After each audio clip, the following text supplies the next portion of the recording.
Hello and welcome everyone to Why It Matters.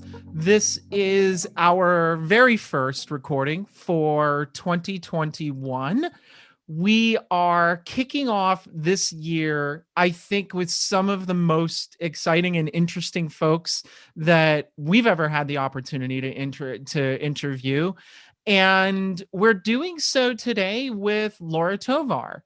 And I'll let Laura introduce herself. But in the way that we try to be self-aware on why it matters, I am going to say that today is Friday, January 8th. I think it would be an understatement to say that our country has been through a lot since the events of Wednesday, January 6th. And that is in part going to frame our conversation today because we need a better America. And honestly, we need more voices at our table. And we hope this year, as part of Now It Matters commitment to equity in this world, that in some small way we can help surface those conversations with our Why It Matters recordings. And yes, I'm going to choke up a little bit. And if you've been following me for a while, you'll know that I cry at the drop of a hat. So I don't know, Tim, if there's anything you want to add to that before I turn it over to Laura I think I want Laura to introduce yourself and tell your story as you told it to me, because that will form a very compelling start to our conversation today. I don't have anything to add. Welcome, Laura. Thanks for joining us. I say go for it, Laura. Introduce yourself and tell me what you told me in December when we were prepping for this. Awesome. Thank you so much. I gave a little bit of leeway to make sure the interpreter finished for y'all. And now Leon is ready to go for me. Thank you guys so much for having me on Why It Matters. I'm excited to be here, excited to be invited and a part of the conversation. So my name's Laura Tovar. I'm from Dallas, Texas. I am an American Sign Language interpreter by trade. I've worked in that industry for about 10 years. Then about 3 years ago, I joined an organization in Dallas called Deaf Action Center. And this organization is unique in that from its board to its ED, to its program people, to people who work the front desk are deaf and hard of hearing. So when you come into Deaf Action Center, you are greeted in American Sign Language. It's one of the only places in the area where you can come in the front door and immediately be welcomed in your first language if you are an ASL user. So it's a unique place, it's a special place, and that's why I have 2 sign language interpreters on our video recording today to make sure that I can share this message with my team, with the community in Dallas, and then really worldwide. Anybody who knows American Sign Language can view it.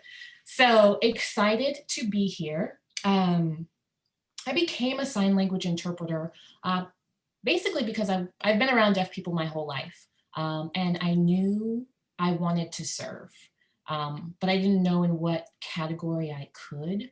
And then it just became apparent, lean on the privilege I have as a hearing person to set a definition. Everybody on the video call today is a hearing person, which means we use our ears to phonetically take in language. We use our mouths to speak that language, and we live in an auditory world. If it's a little bit too quiet for too long, we get nervous. So we're hearing people. And as working as an interpreter in Dallas, in the South, has been an interesting experience, and Deaf Action Center is really special to me because they saw my value as an interpreter. There are not many interpreters of color. There are not many Black interpreters. It's a very white woman-led field.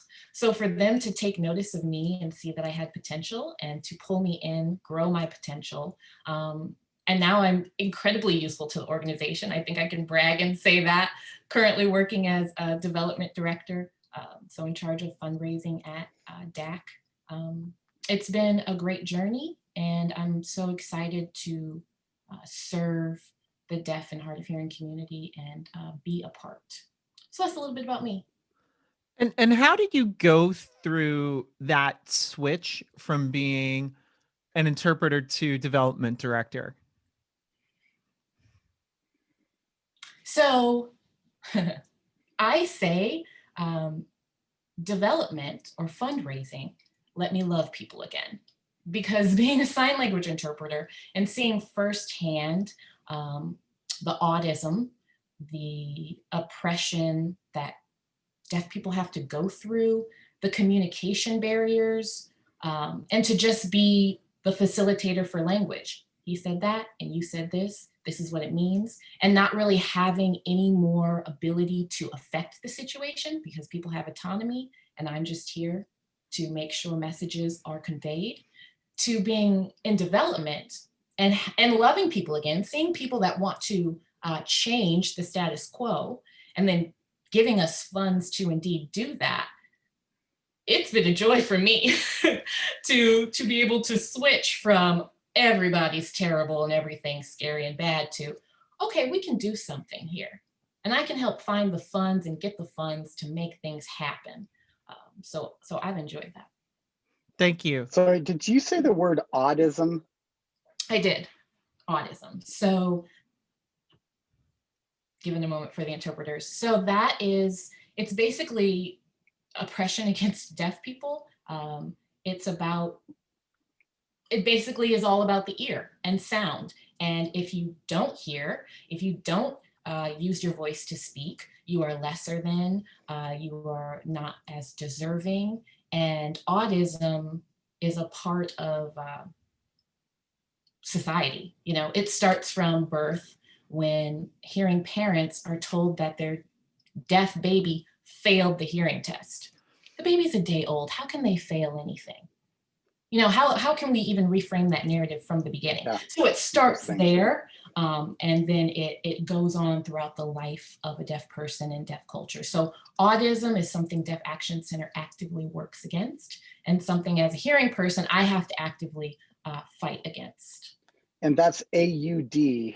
I thought you meant ODD-ism, as in like other, but you're talking about auditory. Odd, like auditory, okay.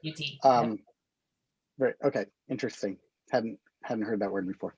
I just want to say thank you because Laura, I know we talked about this in the prep for this recording, and my mind exploded when you told me that story, largely because of the fact that there were so many overlaps with my own journey that I felt like, honestly, like a complete ignoramus that I had not seen these connections before. And the two that I'll really call out that really rang in my heart, it's like, as someone who very openly lives their lives at the fringe of the gender spectrum, that message of failure of child is also conveyed to parents of intersex children at the time of evaluation at birth. Your child has failed to meet the standards of sex as pre-proscribed in our society. And also, you know, the story of restoration of faith in humanity, that has been part of my journey as well in the tech industry. And you know, I can only relate it, as I said to you when we were prepping, to my mother's own work with it's called CASA, Court Appointed Special Advocates for Children, who, you know, also her job is to advocate for the child regardless of what's going on. And, you know, some of the stories she's told me about what she's witnessed, just having to be a bystander, really connected to that journey. So thank you. Thank you. Thank you. Yeah, happy to share a part. I think, you know, one of the things we talked about at the start of this was all of this right now is happening in the context of a failed coup by white supremacists in the United States to take over our country's democratic process and also clearly exclaim, white supremacy as the heart of America. And that failure is still playing itself out in real time. But Laura, I want to, because you've mentioned this as being a woman of color, one of the very few who are sign language interpreters and working in the worlds that you do. I think your perspective on how this is going to play out for not only the constituents of Deaf Action Center, but also the larger debate around what our inclusive society should look like, in genders. I would love to hear.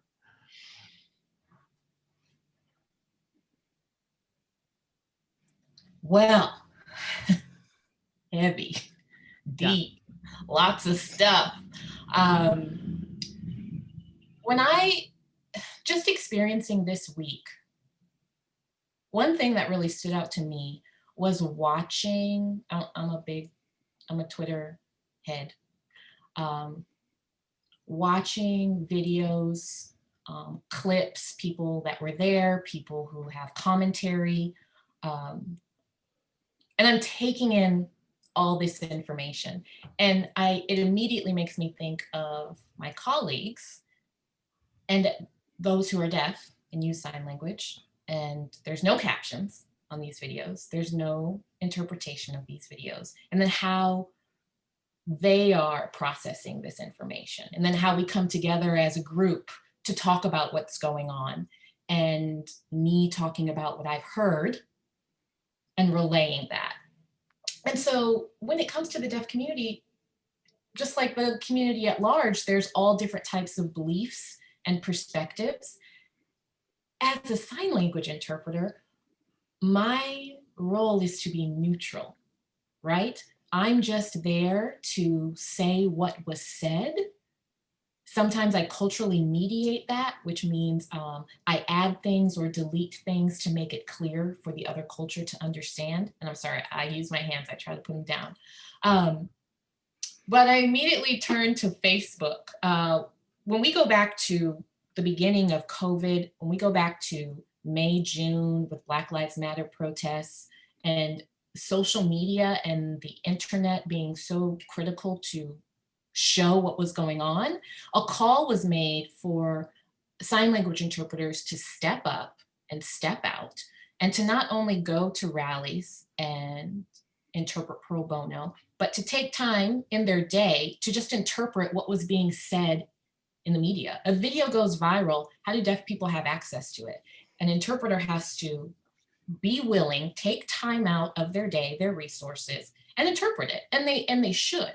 So then it comes to beliefs and perspective, because a lot of interpreters were stepping out for Black Lives Matter protests, but when it came to the other side and getting those messages interpreted and across, there wasn't a lot of outreach. There weren't a lot of interpreters willing to step up and do that. And it became kind of ugly, because now it's interpreters hearing people once again having power and privilege and saying, well, that information is wrong and it's not right and it's ugly and it's bad, and so I'm not going to interpret that. And it just caused more of a rift between hearing people and deaf people and working in the deaf community. And I feel like I'm straying. I'm hoping I'm hitting. You are not straying at all. You're I hope I'm hitting on what's going on. And so then Facebook groups and social media groups were right wing, and now interpreters that maybe aligned with that way of thinking are interpreting those messages. But then interpreters who didn't align with that way of thinking are willing to interpret it because information needs to be disseminated to all. But then are those interpreters being blackballed because they went over here to interpret? And it just kind of ripped the door open on what was always known, the power that hearing people have in whatever the hearing person is in every community, whoever has the privilege and power and the say, who holds the cards in different groups. And so what happened this week was just another example of that.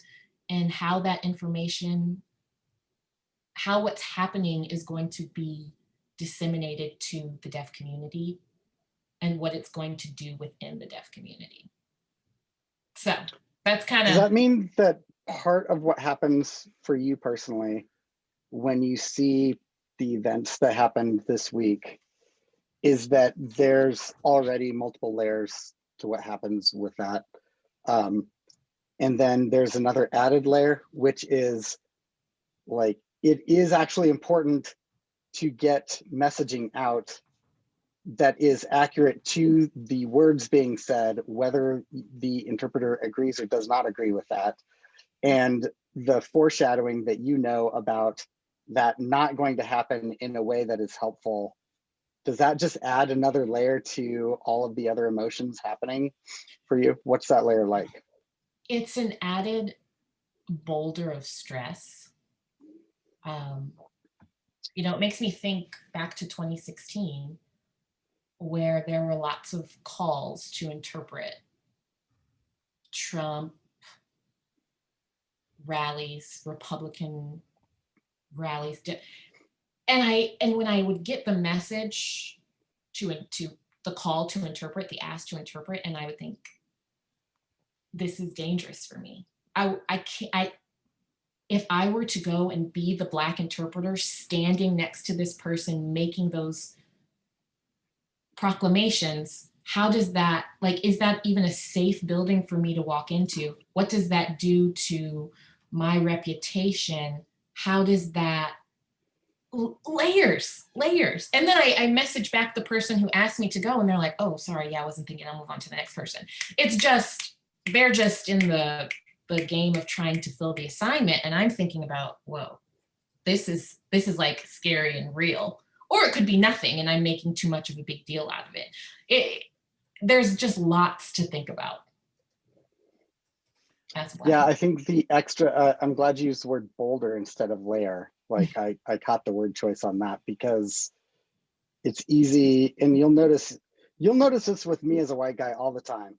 I'm going to go to definitions of things because that's the world I live in. I don't experience it firsthand. And so I'm going to be working at that definition layer a lot more.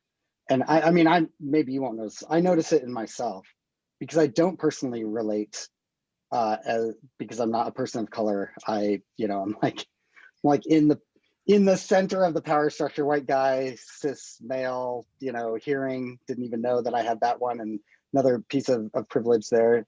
And so, yeah, and I don't feel uncomfortable with my privilege. That is, I'm past that. But what I am finding is that it's helpful to find those new ones. And what I notice is that I just don't have, yeah, I could be that person that's calling and move on to the next one, not realize that I've just crashed someone's next, 45 minutes of their soul, because they are now wondering all of those things. And the last tagline on it is always like, am I making a big deal out of this? And I can at least I want to at least say, I think that is the deal that's being made, and that is extra stress. It's a boulder. And I recognize that and feel bad about that. I'm sorry for all that extra work that falls to you.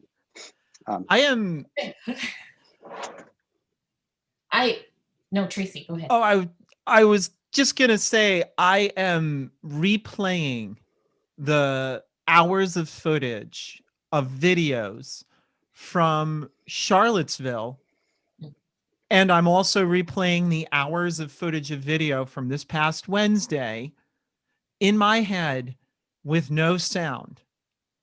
Yep. And I have to say, Wednesday was one of the most terrifying days of my life.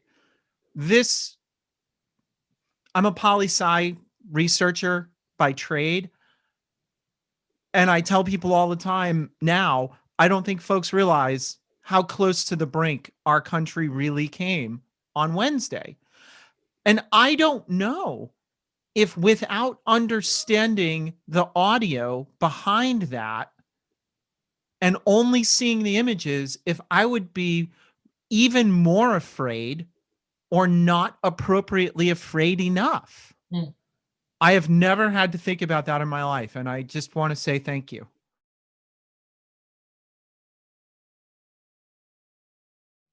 So what's interesting about what happened on the 6th was there was a conversation regarding sign language that took place when the mayor of DC was talking about next steps, what's going to happen now. She had a sign language interpreter with her. I don't remember his name. He's a Black man. I think he's been interpreting in DC for a long time.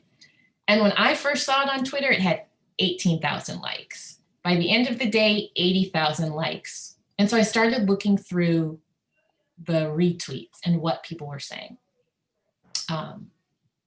They were lusting after him. He's a conventionally attractive man. They were entertained. They were so happy to have a dance break. Is he throwing up gang signs? And at these critical moments, when there's an interpreter on the screen or on the stage, that's always how the conversation turns in terms of sign language and the deaf community. And what people don't realize is when they make interpreters or interpretations into entertainment, fetishize, it trickles down. It trickles down to when a deaf person calls their doctor's office and says, I need an interpreter, that they're like, no, we can write notes back and forth, because that interpreting thing, that's for show. That's like a cute thing that happens for like entertainment, and it costs too much. It trickles down. It trickles down. It makes American Sign Language look like it's not a real language, like it's not something to be valued. It trivializes it. As perfunctory as Klingon.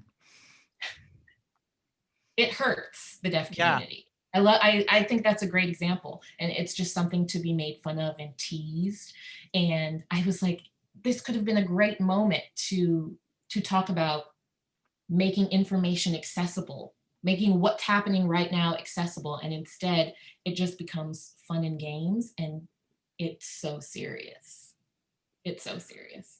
To that point, with the advance of technology being able to transcribe and throw out instant writing words on most conversations, so I enter this conversation thinking that's got to be good for the deaf community. Is part of what you're saying is, well, there's another side to that. Sure, it's good, but what's the cost on that? I guess my question should be, what is the cost? Because I think the benefit can be obvious, but what is the hidden cost on that the hearing community may not realize is there in this advancement in AI tech? Tell me if I'm hitting your point when you say the word cost. So captioning is an option, right? But for many deaf people, their American Sign Language is their first language. So for me, I would assume for many of us here, English is our first language. If you throw up captions in Spanish, I have some knowledge, I can get by, but for me to read and follow these quick captions that might be missing grammar, nuance, tone, in Spanish, I'm really not going to be embodying everything that's happening. Technology, especially with the pandemic and everybody working from home, Zoom is just a part of our everyday conversation now. And Zoom has added automated captions. We've been testing them out at Deaf Action Center. They're getting there. It will improve. But even Zoom is audio based. I'm lit up right now because I'm talking. Your attention comes to me.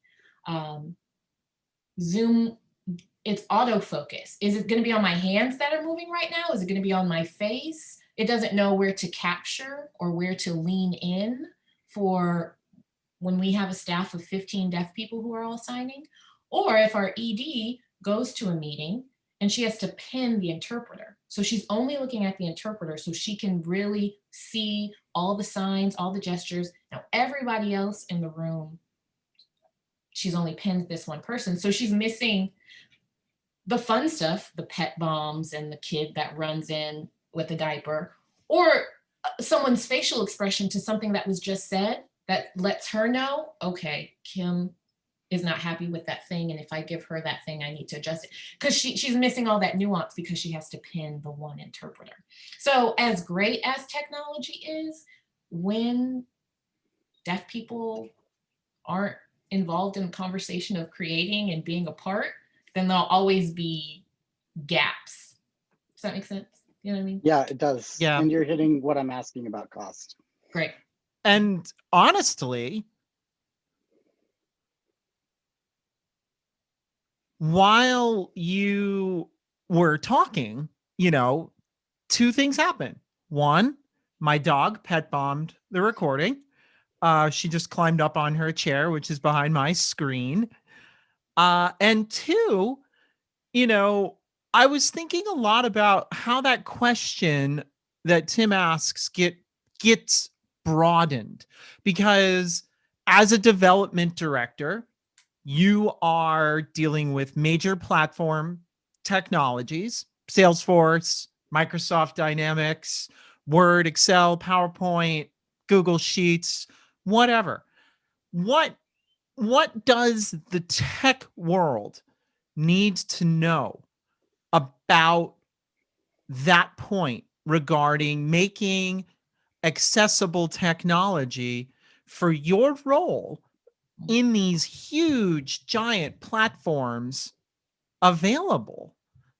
Because I think, all that fun stuff that you talked about that happens to us all now with Zoom is true.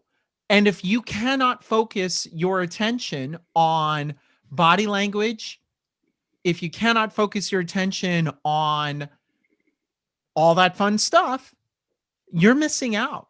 So what promotes more inclusion? Do you have perspective on that? And how does that relate to your job even? I will say, as one of a few hearing people in my organization, I feel immense guilt that I have access to take in all the trainings. We use Salesforce, and I still struggle. If anybody's gonna watch all the videos, listen to all the videos, attend all the workshops without having to book an interpreter or go through the rigmarole of convincing the entity that they should pay for the interpreter, it's me who can just log on and listen. And I'm like, how do I do this report again? Oh my God. I should be the one at least to know. At our office, we have Sean, who is he's staff tech. He is a tech guy. He's the tech. He is it. And he's amazing at his ability to work through Salesforce. We initially went through a camp, and I think that's kind of what set the tone. I forget the camp that they went through, but Sean, and my ED, and they pulled in sign language interpreters, and having that accessibility at the forefront gave Sean the foundation he needed. And now he does it all on his own. He's digging through manuals, digging through trailheads, getting down to the nitty gritty, and he just has the brain for it. But it's extra effort on his part to make that information accessible for him. There's even some parts of Salesforce that we as a team make videos for. This is how you do this stuff. Sure, you could read this whole thing, and it's like, even for me to read it in my first language, English, it's a little bit over my head because I'm just not a tech person. So we take that information and we translate it or interpret it into sign language videos so that our program staff is like, okay, this is how I make a contact. This is how I make a case. And it's fair and it's equal because I read it in my first language, so here it is in your first language. How can I expect you to just learn a tech program that really is in your third language? Because you got sign language, yep, English, and then tech world language. So we try to make it equitable at Deaf Action Center by always putting that information into American Sign Language, but then that's the extra burden and cost on us as a small staff of 15 that's trying to support 5,000 deaf people in the community, but willing to do it. Is there, have you found any, I'm just wondering, I've never thought this before, and you know, like, I know a lot about the Salesforce world, obviously.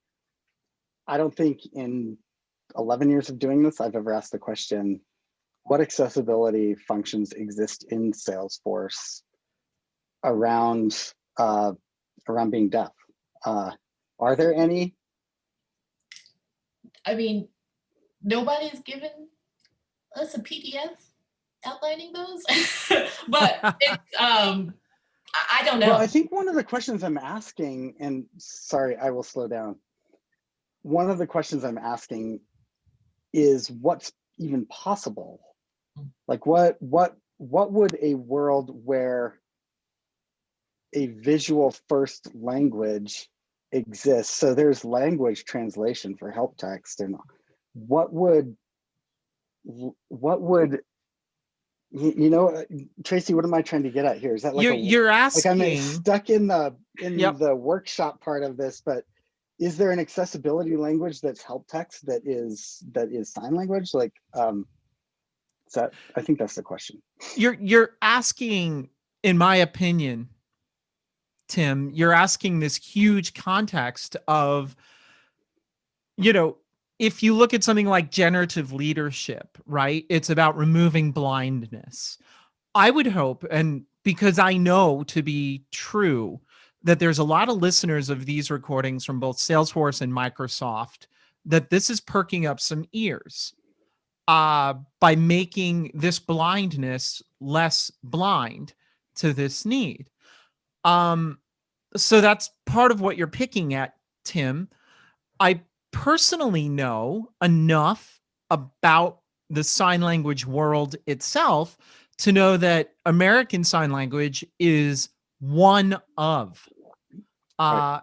and how that got on my radar screen was from my time in Russia when I stumbled upon a conference of deaf Russians who were just using Russian sign language. And it was unbelievably educational because I'd never considered there was more than one language of sign language. So, you know, that huge context of multilingual sign and visual based languages is something nobody's addressed. I And think that's my therefore, question. Has anybody addressed that?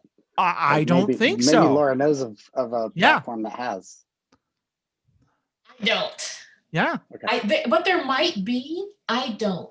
You know, this conversation makes me think of a conversation I had with my colleague Eric Patterson.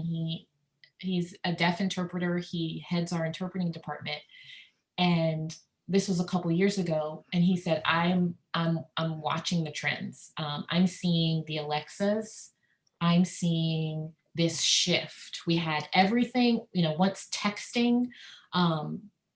Which texting came in part because mobile companies started working with Gallaudet University, which is a deaf attended school in Washington, D.C., that technology really came to the forefront. But there's a shift coming to making things more audio based. And he's like, I'm watching it and I'm worried. We had someone attend one of our ASL classes, and he worked for a car manufacturing company, and the light bulbs went off. He came to me afterward. He said, I'm worried because what we're designing right now for our upcoming cars, it's all sound based. There's no mechanism to operate the vehicle any other way right now. But you're making me, coming to Deaf Action Center is making me think. So whether it comes down to what database we use and how we're using it, to how you open up the door to your house, to how you're double parking your car, if deaf people, if sign language, if that community is not a part of the conversation, it's really scary. Yeah, we talk about implicit bias in technology a lot, and I'm always trying to uncover where does implicit bias live, and this is just a massive area of implicit bias, Yeah. Actually, like, if it's not the first language, which I'm embarrassed to admit, I know, but keep learning, and that ASL is not just English in science, is a separate first language. And if that's the case, then platforms are built to be multilingual. And this is a language that I don't think, I mean, I know it's been considered. It would be a challenge to make this, a language that is accessible to deaf users, but not impossible. And Not so I think that's impossible. exactly, Not yeah. And I think that would be interesting. So I think this is the moment where I get on my high horse. And I'll say why. Because the sort of aha moment that I'm having here is, I perceive and cynically will say that a lot of software companies pay lip service to equality in our world. And how I know that's true is because most of the time, the people focused on that role are either in a marketing department reporting chain or cordoned off in their own sort of very special little world in the corporate reporting hierarchy and don't actually get their input directly to CEOs. Those are the trends that I see. there's And either marketing or ERG groups. Yeah. Oh, don't get me started on ERGs. That's another topic for another day. I kind of think that'd be fun. Okay. The words privatization of activism and removal of community agency are all I'm going to say about that right now. Nevertheless, what I will say is doing this right, at least from the initial starting point of training and enablement, requires the expenditures of dollars on real human beings in multiply linguistic contexts. And that's money the tech industry needs to think about spending. And that's me on my high horse, because we pay lip service to how great we are for thinking about something other than the white heteronormative context. And yet we are surprised when we learn that that thinking isn't broad enough because it's being done by the same people who are saying we should be thinking about it more. So that's my challenge to big tech. Great. Yeah. You want to do Trailhead? You want to do training videos? You want to do class-based trainings? Now you need to think about multilinguistic, visual-based learning directly associated with the audio track to every single one of those. Go spend that money and then talk about equity. Sorry, I'm getting off my high horse now. No, it's interesting. And one of the first things we talked about, or that you said, Tracy, is that we need more voices at the table. And I think the hidden piece on that is that some voices are silent, like literally some voices are visual, and that creates a complexity that I don't think technology is ready to address. And I think technology is the best vehicle to address it. So it's an interesting blind spot that, Laura, you live in every day. So we're having this aha moment that you're like, oh yeah, that's so. Thanks for catching up, guys. But yeah, totally. Yeah, and I just realized the time. And so want to be respectful of everybody's time. I do want to throw a shout out to my cousin Courtney, one of my favorite people. I'm so excited, Courtney, that you can listen in on an episode of Why It Matters. So, yeah, I've said my piece, so I feel like the final word should go to Laura. And are there any unspoken thoughts or anything that you want to put out there as a real challenge in what are otherwise challenging times?